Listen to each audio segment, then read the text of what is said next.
संत शिरोमणि आज 108 श्री त्यागी जी महाराज को जो संत है, और नो डाउट हम आप सबके लिए संत का हमारे लिए बड़ा प्यार है।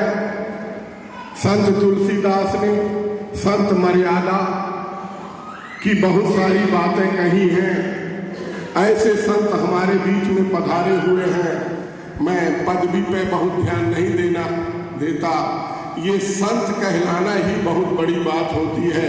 संत जी को आमंत्रित करता हूँ। आमंत्रित करने के पहले मैं एक परिचय, अरुण गुप्ता जी जो हमारे अंचल अभियान उमरिया के अंचल विषय प्रभारी हैं, वो पधारे हुए हैं। उनको मैं श्री तिवारी जी से संत महाराज जी के लिए भी और हमारे अरुण गुप्ता जी के लिए एक बार ताली बजाइए। यह ऐसा व्यक्तित्व है कि हमें कभी निराश नहीं किया। मेरे द्वारा जब से मैं एकल में आया हूं और इनसे परिचय हुआ है, मैंने कभी कोई बात कही है कि भाई साहब आपसे इस सहयोग की जरूरत है। भाई साहब हमेशा सहयोग देने के लिए तैयार रहते हैं। इसके लिए पुनः एक बार ताली बजाकर इनका स्वागत करें। और मैं आदरणीय त्यागी जी को आमंत्रित करता हूं कि अपने प्रेरणापूर्ण वचनों से हमारे संगठन के आचार्यों को प्रेरित करें।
हमारा परम सौभाग्य इस एकल अभियान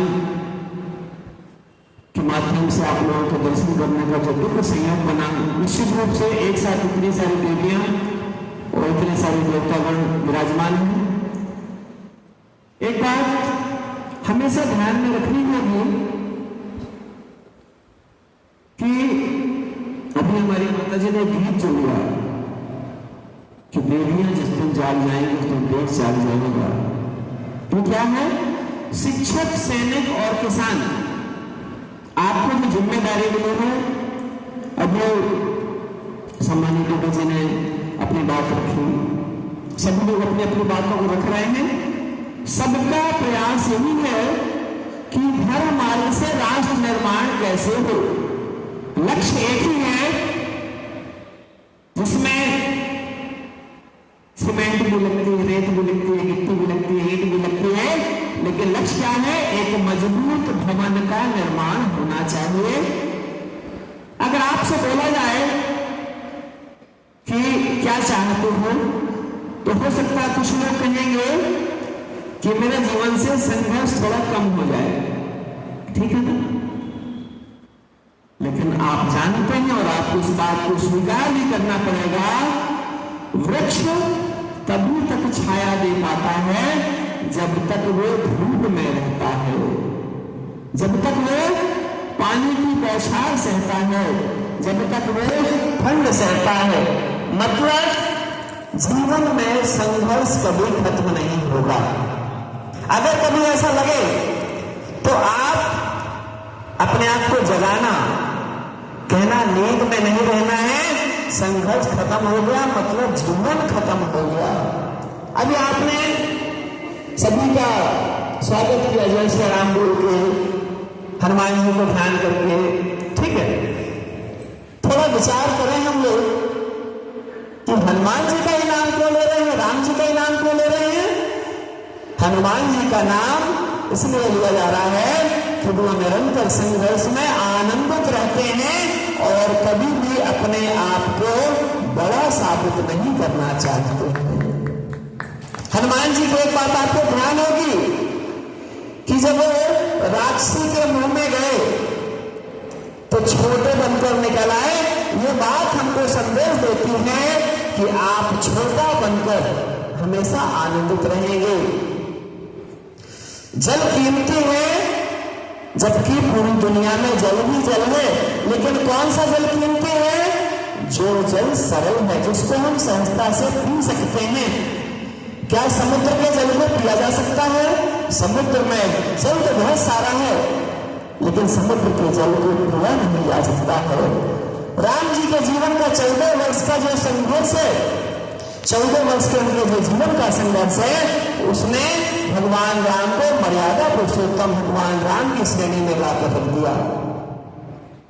और आपके जीवन में भी आप 150 नहीं, लाखों करोड़ों का निर्माण करने वाले हमारी यहाँ पर बेटियां भी बैठी हैं, माताएं बैठी हैं, जो शिक्षक शिक्षिकाओं के रूप में समाज में जाएंगे।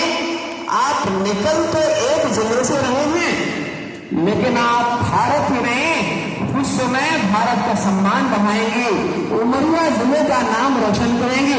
ये जो उमरिया जिले के पवित्र लोग बैठे हैं, ये प्रत्येक बेटियों से अपेक्षा करते हैं कि हमारी एक बेटी नहीं, जितनी बेटियां बैठी हैं वो भारत का सम्मान बढ़ाएं और विश्व में उमरिया जिले का नाम होगा। जब आप जानते हैं अभी किस चीज के लिए जाना जाता है उमरिया जिला?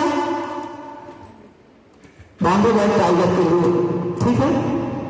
अगर एक बेटी जाग जाएगी, हम एक लाइन हमेशा कहते हैं, अगर तो जाग जाएगा मेरा भाग जाएगा। किसके लिए?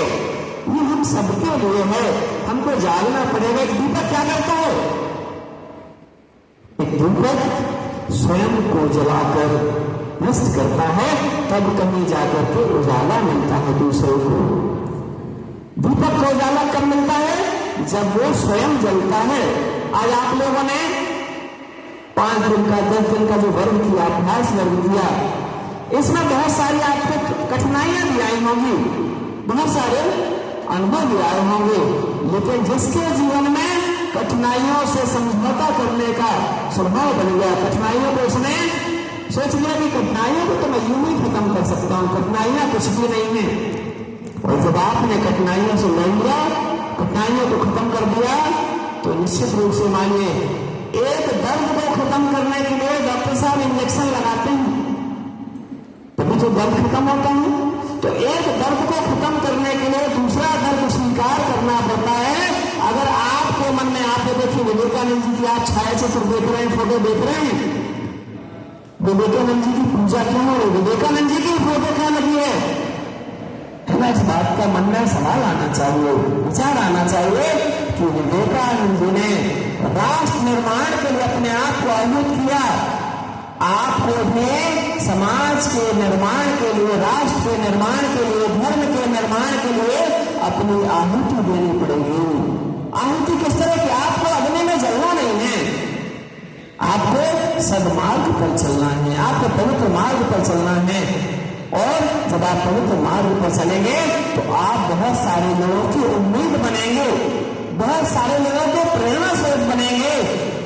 और कल आपको देखकर, आपको छोटे भाई बहन, कल आपको देखकर के आपके आने वाला जो परिवार है, आपकी आने वाली जो पीढ़ियां हैं, वो आपको देखकर समृद्ध होंगी, आपको देखकर शिक्षित होंगी और आपको देखकर एक सही दिशा पर भी जाएंगे। क्योंकि बहुत सारे विद्वान लोग यहाँ पर बैठे हुए हैं और सबका समय बहुत कीमती है। लेकिन चूंकि समय की भी अपनी मर्यादा है, तो हम प्रथम दिन आए थे तो एक गीत हमारे हृदय में था, तो हमारी बच्चियों ने कहा था कि महाराज जी इसको सुनाइए, तो हमने कहा समय ज़्यादा लगेगा, तो हम बहुत कम समय में उस गीत को जो है आपको सुनाते, क्योंकि उस गीत को ऐसी हृदय में प्रेरणा है, हमने लिखा, हम कोई गीत के लेखक नहीं हैं, लेकिन मन में प्रेरणा है, तो हम उस गीत को आपको सुनाते हैं। उसके जो संदेश है वो क्या है? मानव से देवता की यात्रा। हमारी जो यात्रा है वो मानव से देवता की यात्रा है, और उस मानव से देवता की यात्रा में हमारा काम क्या है वो हमको देखना है। बोले सियावर रामचंद्र भगवान की जय। गीत के बोल बहुत अच्छे से ध्यान से सुनना है।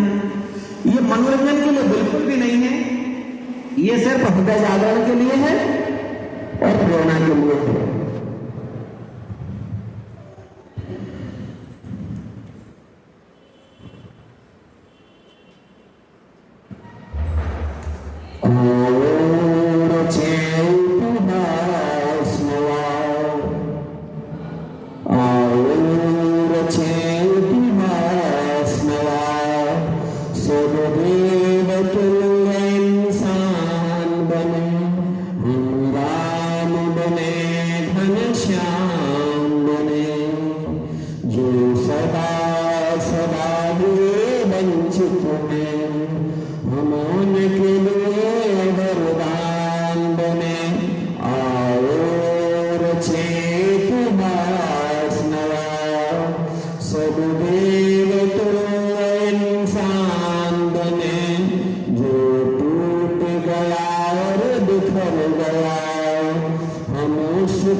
भस्म एक दिन हम लोग मस्तक पर लगाते हैं ना पूजन करने के बाद, तो हमको अपने जीवन में इस बात के लिए विचार करना है कि हम चूल्हे की राख बनेंगे या हवन कुंड की भस्म बनेंगे। दूसरा तय नहीं करेगा, ये मुझे भी तय करना पड़ेगा। इसलिए अपने जीवन का लक्ष्य निर्धारण तय करिए और निश्चित रूप से आपका जीवन समाज के लिए बहुत उपयोग में आएगा और आप राष्ट्र निर्माण के लिए होंगे। धर्म मार्ग से राष्ट्र निर्माण का ये एकल अभियान पूरी दुनिया में फैले, आपके प्रयासों को नमन करते हैं। क्योंकि सबका हमको नाम देने वालों में, सबके पद देने वालों में, इसलिए हम किसी का नाम और पद नहीं ले पाए हैं। उसके लिए आप लोग उस बात को ध्यान नहीं देंगे, मुझे ऐसा लगता है। और एक बार पुनः आप सभी को नमन करते हैं, नमन करते हैं, नमन करते हैं।